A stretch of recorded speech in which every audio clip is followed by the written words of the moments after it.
محترم شیخ الوظائف صاحب، السلام علیکم۔ میں مایوسی کی زندگی گزار رہی تھی۔ اولاد کا غم میرے سینے کو جلائے رکھتا، بچوں کو ترستی تھی۔ میرے اب تک 6 بچے فوت ہو چکے تھے۔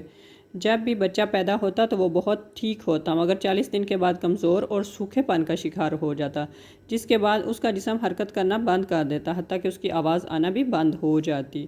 پھر آخرکار وہ مردہ ہو جاتا۔ میں نے علاج کے لیے کوئی پیر فقیر اور ڈاکٹر نہیں چھوڑا، روحانی علاج کروا کر دیکھ لیے، روحانی اور طبی علاج کروا کر دیکھ لیے، مگر مراد نہ مل سکی۔ ڈاکٹروں نے بھرپور علاج کی کوشش کی، مگر آخرکار انہوں نے بھی کہہ دیا کہ آپ کا یہ مسئلہ موروثی ہے، اس لیے جب بھی آپ کا بچہ پیدا ہوگا تو اسی مرض کا شکار ہو کر وفات پا جائے گا۔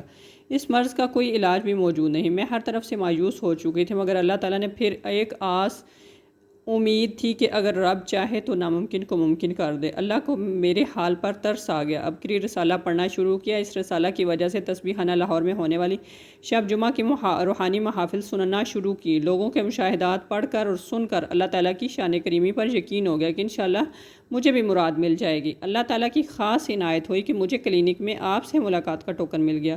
آپ سے اپنا مسئلہ میں بیان کیا۔ آپ نے شفقت کی تھی، آپ کی شفقت تھی کہ آپ نے مجھے مایوس کرنے کی بجائے تسلی کے بول دیے، کچھ روحانی اعمال کرنے کا حکم دیا، پھر مور پنکھ سے اسم اعظم کا خاص دم فرمایا اور پھر دعا دی کہ اللہ آپ کی جھولی خوشیوں اور مرادوں سے بھر دے گا انشاءاللہ۔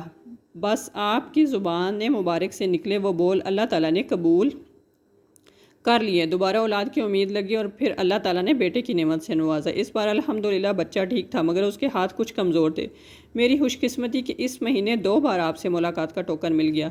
آپ نے بچے کے لیے دعا کی، دام کیا، اور بچے کے مرض کے لیے آپ نے ابکری دواخانہ کی تیار کردہ معذور شفا اور معجون شفا یابی استعمال کرنے کا مشورہ دیا۔ میں نے انہیں ادویات کو استعمال کروایا۔ اس کے علاوہ آپ کے مشورے کے مطابق بچے کے وزن کے برابر چاول صدقہ کی نیت سے مچھلیوں کو ڈالے۔